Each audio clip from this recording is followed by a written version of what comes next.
I'm sure you'd have heard during the campaign, I said, is the economy stupid? Quoting from what happened in Bill Clinton's campaign. And people thought that I was being offensive, you know, and it did come down to the economy. All the opinion polls showed that the economy and employment were the most important issues. And so what we did was to drill down our message to issues to do with job creation and the economy, and eventually it did pay off. The economy is going to be the number one focus because it affects everything else. If the economy is in a bad way, it affects education, it affects agriculture, it affects sports, it affects every sector of the country. So we're going to have to be dealing with stabilizing the economy. Unfortunately, in this circumstance, we have two major issues. One, macroeconomic stability, and two, debt sustainability. In all the other times that we've gone to the IMF, it's just been for macroeconomic stability, but we have twin problems now. And so we're going to continue the IMF program. We already have requested some discussion with the IMF because we're not part of the negotiation of this program. And so we need to look at how we can all be on the same wavelength in terms of implementing the program. We're not going to jettison the program. I want to make that clear. We're not jettisoning the program. But within the program, I'm sure that there can be some leverage for tweaking it. And so if we're able to reach that agreement, then we'll continue the program till it ends. What it means is that the budgets must align with the IMF program. So there's not much leverage in there for making the kind of radical reforms that you might immediately need to make. But we would accept the reforms that are being made under the IMF and deepen them when we have our own program after the current extended credit facility runs out. So far, so good. Bringing down inflation is number one priority. Stabilizing the currency is number two. Bringing the deficit down, cutting expenditure, increasing revenues. I mean, those are the things that we need to be looking at. One of the things that resonated with the young people was the 24-hour economy. Yes. Do you care explaining what that means for ordinary Ghanaians? 24-hour economy is not a new thing. It's being implemented in many countries. And so Ghana will not be the first to implement a 24-hour economy.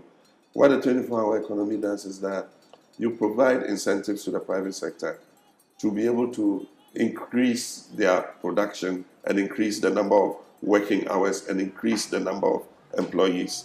That is what it is. Let's move on to the next topic, unemployment. Every single young person I talk to, they talk about how there are no jobs. You know, job creation is not an event, it's a process. And so you're not going to be able to, with one stroke of the pen, create the number of jobs that you want. The first thing is restoring the economy back to health and restoring it back onto the path of growth. That in itself will begin to throw up jobs. Businesses are suffering. A lot of businesses have laid off people just because of the crisis we've had in the economy. And so just bringing the economy back and letting businesses grow again. We are not interested in the artificial job creation measures that have been done in the past, like NAPCO, where young people were taken through 3 years, paid an allowance, and promised that they'll be graduated into jobs. And at the end of the process, they've been abandoned. We're not going to do those artificial job creation measures. We already have the Youth Employment Agency that is creating those opportunities for training and for orientation for jobs. We think that Ghanaians are not all consigned to become employees.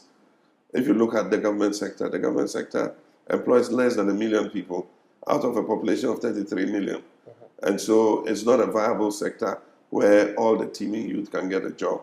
The best place to get a job would be for the private sector to grow. And in the past, what we've done is pay lip service to the private sector. It is time to take the private sector seriously, both in terms of expanding their capacity to employ, but at the same time, creating opportunities for young people to create their own jobs. Now that we have the African Continental Free Trade Area, it should be possible for us to encourage Ghanaian business to take advantage of that and increase production so that we can export to all the other African countries. Mr. President, let me follow up on a quicker point. You talked about how you're going to help young people acquire employment. Yesterday, I ran into a young lady by the names of Penelope Brooke Thompson. She runs a technical institute where she trains plumbers, artisans Yes. To gain gainful employment. Yeah. But her problem is she doesn't have funds to keep something like that going. Yes. So far, she's been actively doing it for about 2 years. Yeah. But she has trained about 180 who have gone on to Yes. graduate, and they are doing amazing work on them. Yes. So are there programs like that that can support young people like that? It fits into two programs that we have.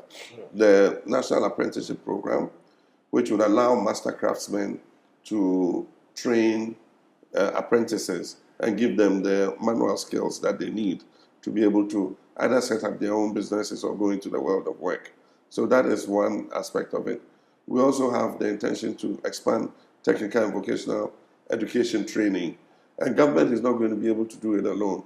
We need a private sector like people like her to come on board. Because if we train skilled labor, people who can use their hands to work, if you look at the direction in which business is going, they're looking more for not grammar school kinds of people, not more people who have done humanities. There's an oversubscription of people who have degrees in humanities, including masters and PhDs. If you look at where business is going, it is going more for skilled labor. And so they need technicians, electricians, carpenters, skilled welders, and so on and so forth. And so if we're able to equip our young people with these skills, it will make it easier for them to be able to find work, both locally, but also externally. You know, the population in Asia and Europe is aging, and so they have a deficit of skilled manpower. And so several countries are signing agreements where young Africans who are well skilled can go and work for fixed contracts, say 5 years, and come back. Germany and Kenya recently signed an agreement to send skilled technicians to Germany to go and work. We're willing to sign those kinds of contracts with other countries. When it comes to education, a lot of young people thought maybe the election could have even gone the other way because of free education. But at the same time, they are worried that this program where a lot of young people are benefiting, or the parents are afraid that once you get into office, you might scrap that. Free SHS has come to stay, and it is not going anywhere. Nobody is going to scrap free SHS. What was said was political talk, and it was just political gimmickry. Free SHS is not going anywhere. We're going to maintain the policy. What we're going to do is to get dedicated funding for it so that it is better resourced than it is currently. There's a lot of waste in the system. We're going to help to make it more efficient so that the teachers, the parents, and the students get the best out of the free SHS. We're going to look at the basic school level too. Because we have focused on free SHS, we are abandoning the basic level. And so the basic level is becoming a major problem. 1.3 million pupils at the basic level do not have furniture. They don't have tables and chairs to sit on. They lie on their stomachs in the classroom or sit on cement blocks. And that's because all our focus has been on the secondary school level. So we're going to hold a national education forum, and that forum is going to bring all the stakeholders together. And we're going to take a look at the whole education value chain. And we're going to come, and by consensus, all of us, it's non-partisan, everybody of every walk of life who has a stake in education is going to be at that conference. And we're going to take important decisions on how to reform our education so that the children get better quality. And so that's what we're going to look at. But the thing about me coming and scrapping free SHS was just political gimmickry by the MPP. Free SHS has come to stay. We're going to make it better. We're going to improve the quality of the food for the children. Here of Galamsey. Yeah. What do you say about it? How are you going to... we had protests last year, and previously there's been a lot of agitation. when this government came, they passed an LI which allowed entry into forest reserves to mine. And since the last 8 years, 37 forest reserves have been, there have been incursions into 37 forest reserves. Some have been almost completely destroyed. And so the first thing is to stop mining in forest reserves. And so we're going to work with the Minerals Commission and the Environmental Protection Agency to see how we implement the law so that it stops this poisoning of our water bodies. Well, Mr. President, thank you so much for your time. Thank you so much. Yeah. Thank you. Congratulations to Shaka. Absolutely. Thank you so much. All right. Yeah. Thank you.